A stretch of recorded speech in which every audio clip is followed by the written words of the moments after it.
Aleluia. Eu quero falar nesta noite sobre paixão. Amém? A W. Tozer diz que a cada dia que passa, nós nos tornamos parecidos com aquilo que amamos. A primeira vez que eu vi essa frase, eu me lembro quando eu era menino, quando eu estava saindo da infância para a adolescência, e aqueles que têm mais de 30 anos vão saber do que eu estou falando. Naquela época tinha um lutador de karatê chamado Bruce Lee. Alguém já ouviu falar de Bruce Lee? Levanta a mão, irmãos. Isso não vai denunciar a tua idade, não. Eu lembro que eu era fã do Bruce Lee. E, irmãos, eu era magro que dava dó. Hoje eu já estou robusto, né? Mas eu era magro, só um risco. E eu lembro que eu era incutido com Bruce Lee. Eu cheguei a pegar um cabo de vassoura da minha mãe e fazer um nunchaku. Não sei se você sabe o que é isso. Mas aquela arma que o Bruce Lee rodava assim, e eu coloquei aquele nunchaku assim e saía todo caçando briga. Falei, hoje eu brigo. Por quê? Porque a gente faz ídolos. A gente se identifica com ídolos que nós criamos, com aquilo que nós identificamos. A gente carrega ídolos no coração. Por isso que eu acho essa frase muito forte. A cada dia que passa, nós nos tornamos parecidos com aquilo que amamos. E eu quero perguntar para você nesta noite, qual a tua maior paixão? Qual a tua maior paixão? Eu quero falar para você, se não for Cristo, você está correndo um grande perigo. Porque todos nós nos identificamos com aquilo. Não só nos tornamos parecidos com aquilo que amamos, mas somos definidos por aquilo que amamos. Você vê hoje os meninos, as crianças, elas cortam os seus cabelos com aquele riscado assim, parece que passou na cerca de arame, né? Porque eles se identificaram com algum jogador de futebol. Então, nós nos tornamos parecidos, e aquilo que a gente ama é o que nos define. E nós, como cristãos, quais as paixões que nós temos carregado nos nossos corações? Ah, pastor, mas eu amo a Jesus, eu amo a Deus. Sim, mas será que amamos apenas de um verbalizar, de um falar? Mas o que está dentro de nós? 2 Coríntios capítulo 3, versículo 18. Olha o que o apóstolo Paulo nos diz aqui. E eu vou ler na versão NVT. Portanto, todos nós, dos quais o véu foi removido, podemos ver e refletir a glória do Senhor, e o Senhor, que é o Espírito, nos transforma gradativamente à sua imagem gloriosa, deixando-nos cada vez mais parecidos com Ele. Todos nós que tivemos os olhos, o rosto desvendados, que foi removida a venda, nós olhamos para o Senhor. E o apóstolo Paulo diz que o nosso olhar, contemplando a glória de Deus, é como que se refletíssemos um espelho, aquela glória, ela vem sobre nós, ela reflete sobre nós, e nós somos transformados de glória em glória, à imagem do Senhor. Por isso que é essencial que haja um amor latente no nosso coração, na nossa alma, pela presença de Cristo, pela presença de Deus. E a pergunta que eu faço outra vez: qual o seu nível de amor? Qual o seu nível de paixão por Jesus? Sabe, irmãos, eu falei hoje pela manhã, estava ministrando para os irmãos aqui hoje pela manhã, e eu falando justamente isso, que a maioria de nós, a gente veio para a igreja, a maioria de nós viemos para a igreja por causa de um problema. Alguns vieram para resolver um problema no casamento, outros vieram para resolver um problema financeiro, outros vieram para resolver um problema com a sogra. Por que, dona Joana, a senhora ficou rindo para mim? Para quem não sabe, dona Joana é minha sogra. Outros vieram para resolver um problema de enfermidade, para orar, para buscar a Deus por alguma situação. Mas o certo é que esses problemas, eles foram apenas veículos condutores para nos trazer para Cristo. Eu creio que poucos de nós, talvez 1%, veio para a igreja por causa de Cristo. Por causa de Cristo. Até porque a gente não conhecia a Cristo. Até porque não éramos apaixonados por Cristo. Até porque não tínhamos uma noção de Cristo. Apenas ouvimos falar da religião. Mas o certo é que chegamos aqui. E quando nós chegamos aqui, Ele começou uma grande obra em nossos corações. Ele começou uma grande obra nas nossas vidas. O certo é que quando entramos aqui, quando chegamos na sua presença, Ele começou uma grande transformação nas nossas vidas. Qual o sentido da palavra paixão? E a Bíblia tem a definição. Quando se fala de paixão, muitos de nós achamos que é aquele primeiro amor que se acende por alguém e logo passa, mas é muito mais do que isso. Em Hebreus capítulo 2, versículo 9, o escritor de Hebreus, ele dá, literalmente, ele traz neste versículo a síntese do que é a paixão. Olha só, ele diz assim: contudo, vemos Jesus, que por pouco tempo foi feito um pouco menor que os anjos, e que por ter sofrido a morte, agora está coroado de glória e honra. Sim, pela graça de Deus, Jesus experimentou a morte por todos. O que levou Jesus à cruz? O que levou Jesus à cruz? O que levou Deus àquela cruz? João 3,16, todo mundo conhece, que diz: Deus amou o mundo de tal maneira que deu o seu único Filho para que todo aquele que nele crê não pereça, mas tenha a vida eterna. O que fez Deus descer dos céus? O que fez Deus encarnar, vir em forma de homem para morrer numa cruz? Que amor é esse? O escritor de Hebreus diz que Jesus, e aqui ele lembra um texto do Antigo Testamento, que é o Salmo 8, que ele diz que o Pai o fez um pouco menor que anjos, ou seja, Jesus na condição humana, ele era menor que anjos, embora era 100% homem e 100% Deus. Ah, pastor, que mistério é esse? Pergunta o bispo Ricardo, que depois ele vai te explicar direitinho.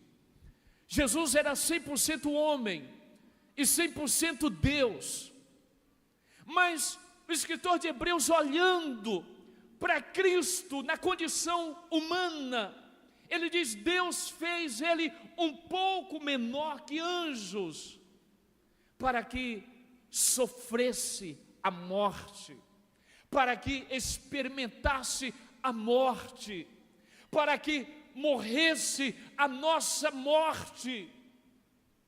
porque havia uma sentença de morte sobre nós. Ezequiel 37 diz: a alma que pecar morrerá. Romanos 3:23 diz que todos pecaram, colocando toda a humanidade sob a mesma sentença. Romanos 6:23 ele diz: e o salário do pecado é a morte. Então havia uma sentença de morte eterna sobre nós. Havia uma sentença, por mais que você fosse gente boa, por mais que você se esforçasse, você jamais seria aceito por Deus. Porque qual era o padrão? A lei. A lei jamais pôde salvar alguém, ela apenas denunciava que o homem, por mais gente boa que ele fosse, jamais conseguiria atingir o padrão exigido por Deus.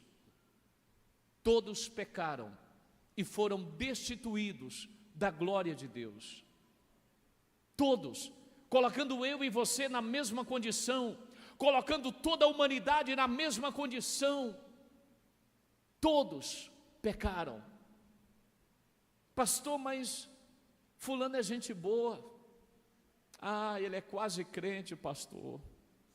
É um homem que eu estou há 5 anos orando, e agora Deus enviou. Pastor, o homem é tão bom, ele é cavalheiro, ele abre a porta do carro. É crente? Não, pastor, é quase, cai fora. É laço. Aí veio o irmão: pastor, pensa numa moça linda. Estou orando já há um tempo, e Deus mandou. É crente? É quase, pastor, cai fora. Você está, às vezes pensa que vai pegar um avião, você está pegando um rabo de foguete, meu irmão.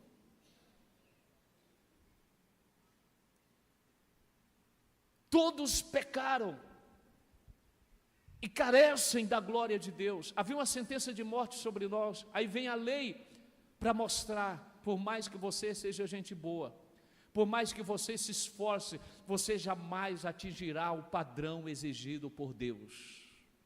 Por isso que veio Jesus, o único.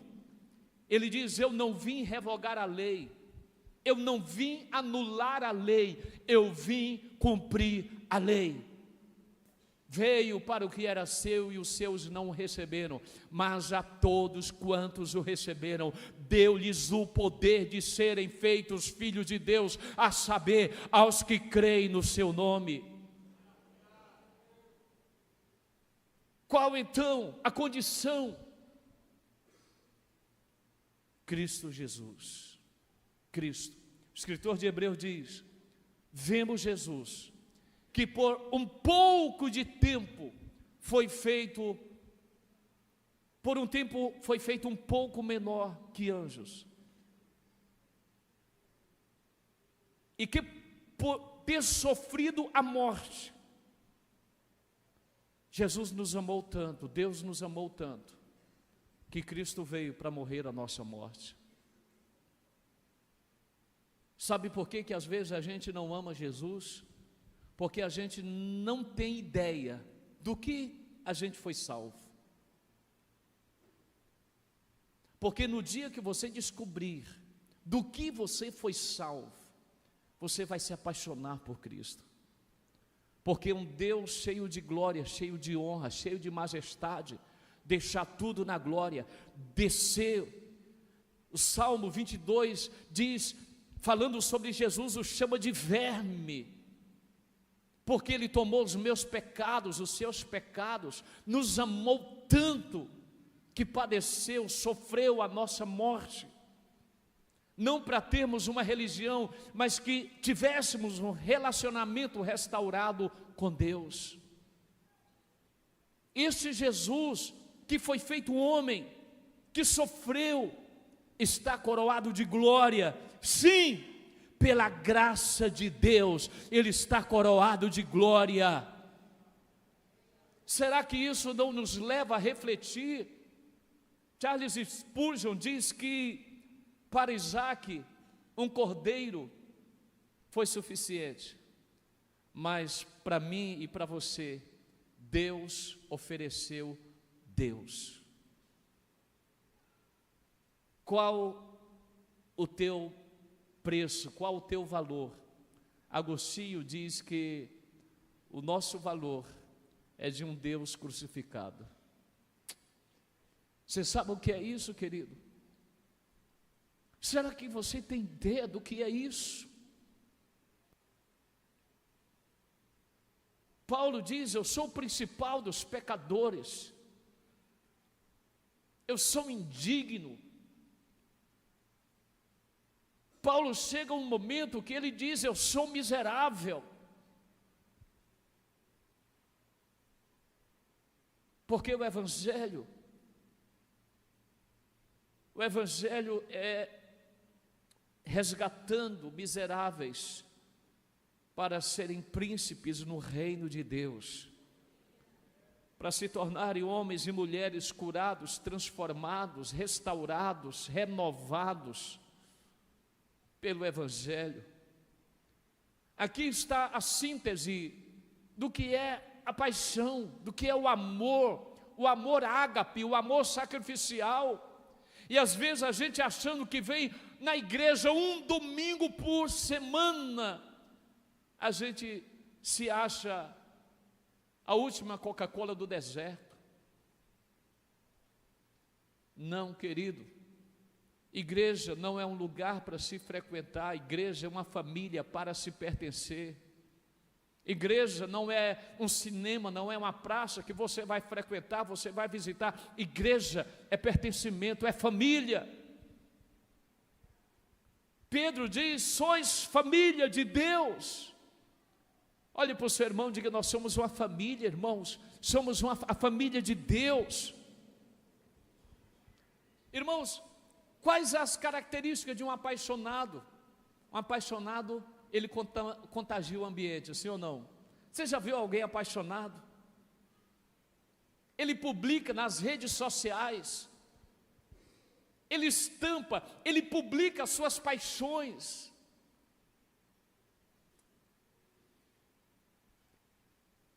Eu me lembrei do irmão da igreja. Eu vou virar as costas porque ele está aqui na minha frente. Eu vou para cá. Vou contar só para vocês. Eu vi uma vez, numa rede social, não é desse irmão, depois eu vou contar a história dele. Uma rede social, o Vasco caiu para a segunda divisão, ele pôs na rede social dele: nunca entenderão, Vasco, minha paixão. Falei: rapaz. Mas o que eu vou contar desse outro irmão é que ele foi assistir um jogo do Vasco da Gama, lá no Rio, agora recente. Foi ele, mais 2 pessoas, compraram passagem aérea, organizaram tudo, organizaram o hotel, foram no dia e voltaram no outro. Escuta, eles foram, até aí tudo bem, não, Vasco e tal, foram. Irmão, chegou lá, deu um problema no ingresso desse irmão que foi. Sabe onde que ele assistiu o jogo do Vasco?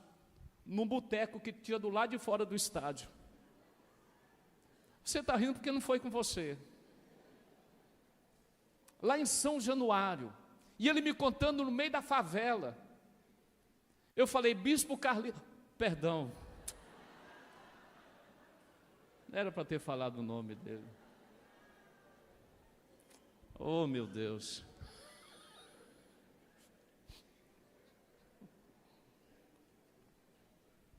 Mas acontece, irmãos. Irmãos, o apaixonado, ele publica suas paixões. O apaixonado faz coisas que em outro momento ele não faz. Agora, a grande pergunta: qual é a tua paixão?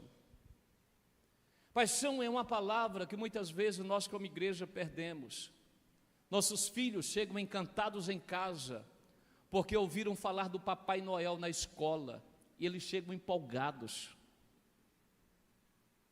Mas a maior tragédia é que eles não têm essa empolgação por Cristo.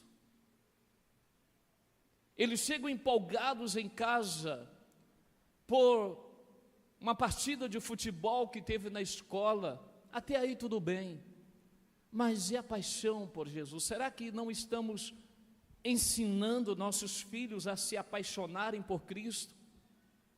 Muitos de nós choramos ao assistir um filme de romance,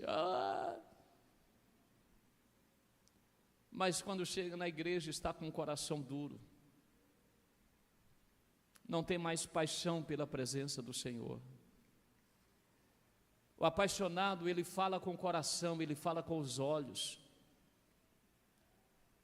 O apaixonado, ele contagia o ambiente. Você lembra da mulher samaritana? Quando ela encontra Cristo, quando ela tem um encontro real com Cristo, com o Messias, Jesus não mandou aquela mulher em Sicar pregar o Evangelho, mas aquela mulher saiu desesperada, foi na sua cidade chamada Sicar, e ali ela prega, e ali ela fala de Jesus, ela fala de Cristo, ela diz: eu encontrei o Messias. Sabe por que muitos de nós não fazemos a obra de Deus, não servimos na casa de Deus? Não é porque a gente não tem tempo, é porque a gente não tem paixão por Cristo,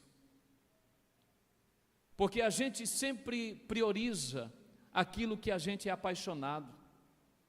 Arrumamos tempo para ir para a academia 5 horas da manhã, para pedalar 4 horas da manhã, mas quando se fala oração 5:30 da madrugada, não tem tempo. Qual é o problema? Falta de paixão. A gente sempre prioriza as nossas paixões. A oração, a reunião mais importante da igreja, é a reunião de oração, sabia? Por que é a mais vazia? Porque muitos de nós não temos paixão pela oração, pela intimidade.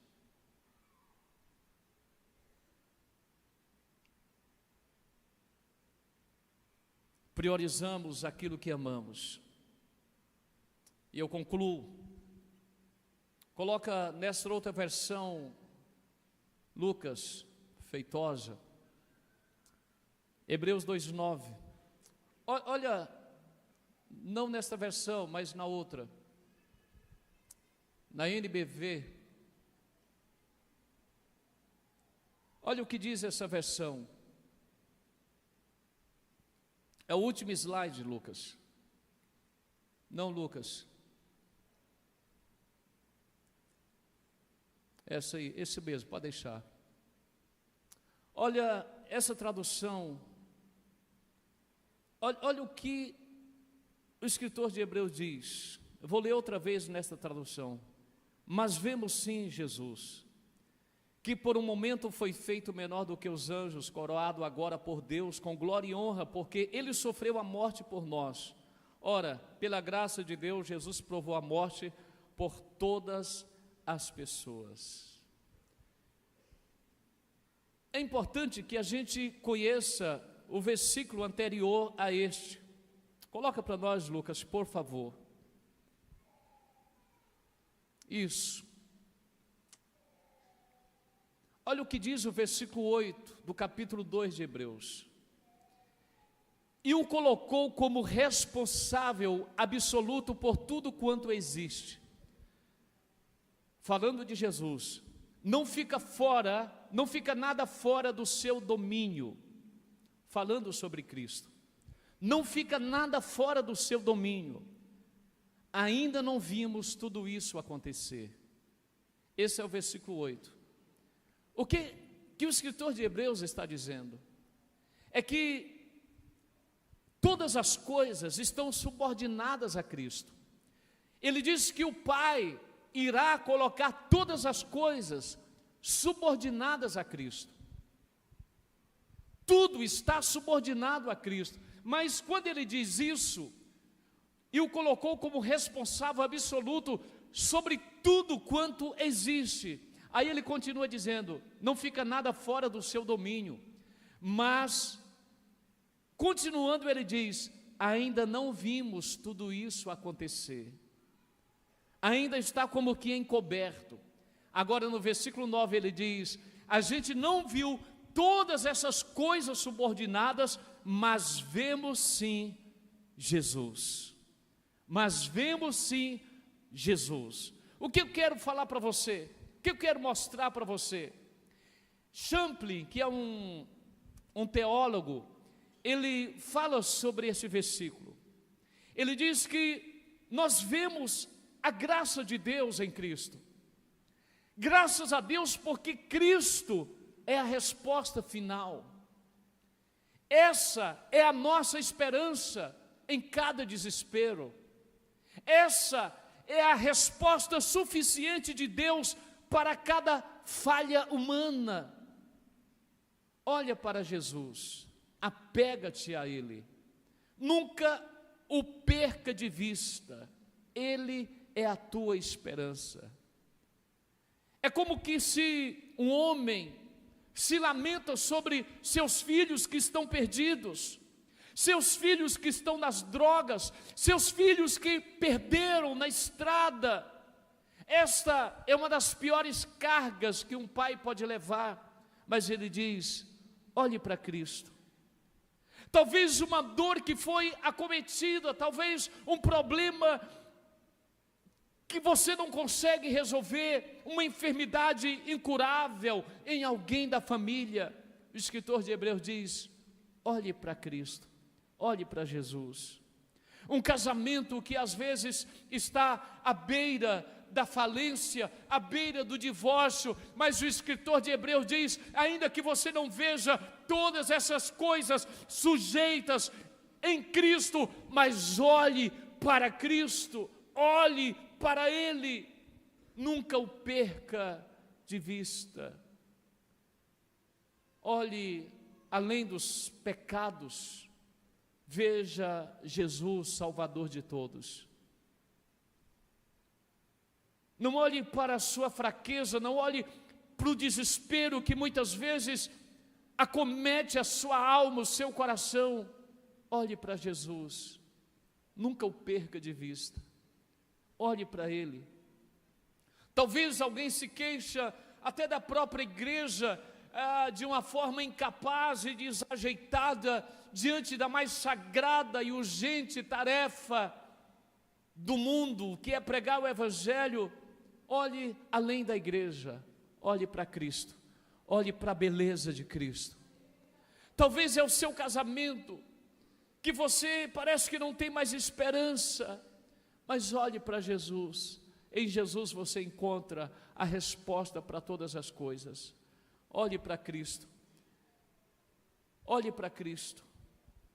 Já contamos isso aqui várias vezes, mas C.S. Lewis, ele chegou no momento da sua vida.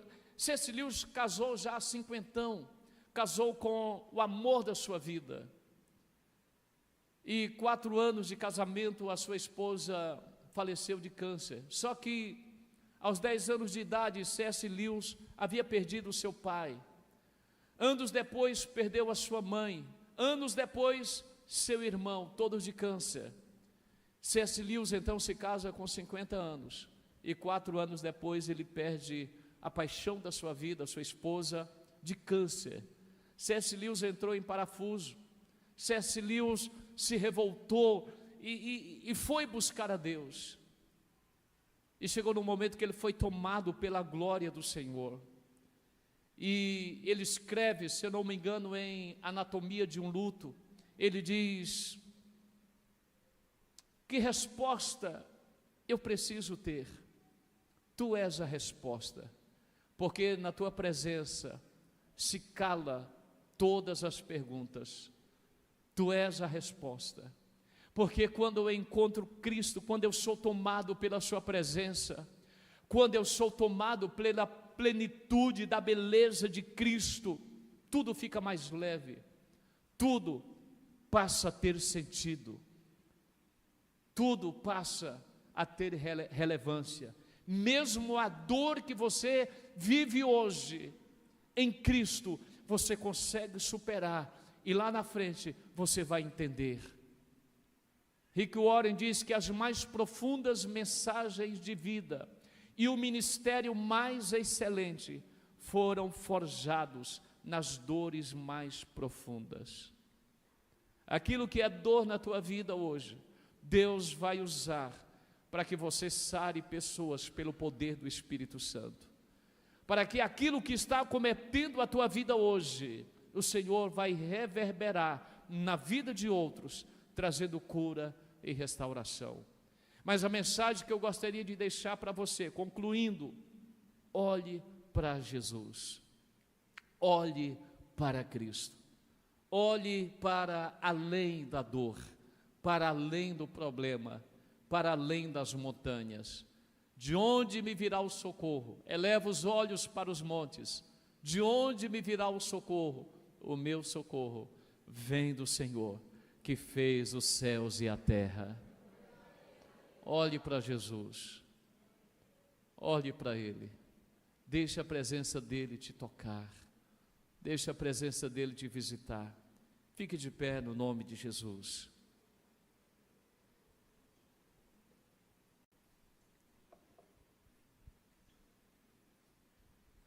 Aleluia, aleluia. Vemos sim Jesus.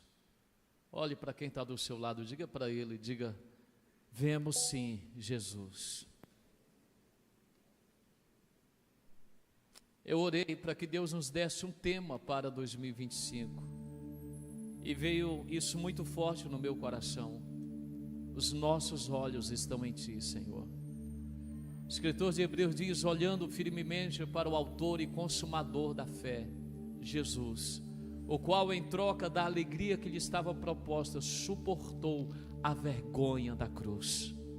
Por amor foi que Ele nos resgatou. Por amor é que nós podemos erguer nossos olhos e termos esperança outra vez. Por Jesus nós podemos superar. No mundo tereis aflições, mas tende bom ânimo. Eu venci o mundo. Tenha ânimo. A minha oração é que você saia daqui nesta noite com as suas forças renovadas. É que quando chegar amanhã, quando você chegar na sua casa, você continue olhando para Jesus. Quando você deitar na sua cama, você continue olhando para Jesus. Quando você acordar amanhã pela manhã, que for levantar para ir ao seu trabalho, que você esteja olhando para Jesus, olhando firmemente para Jesus, o autor e consumador da nossa fé, aquele que em troca da alegria que lhe estava proposta, suportou a vergonha da cruz. Feche os teus olhos e fale com Ele por alguns instantes. Fale com Ele por alguns momentos. Fale com Ele. Talvez você nem sabe o que você vai falar, mas abra os seus lábios. Diga: Jesus, eu estou aqui. Eu estou aqui. Encontra o meu coração nesta noite. Encontra a minha alma nesta noite. Encontra-me nesta noite, amado Jesus. Meu coração é teu, a minha vida é tua. Tira as lágrimas, tira a dor. Remove aquilo, Senhor, que causa angústia na minha alma. Tu és aquele que conhece o mais profundo da nossa vida.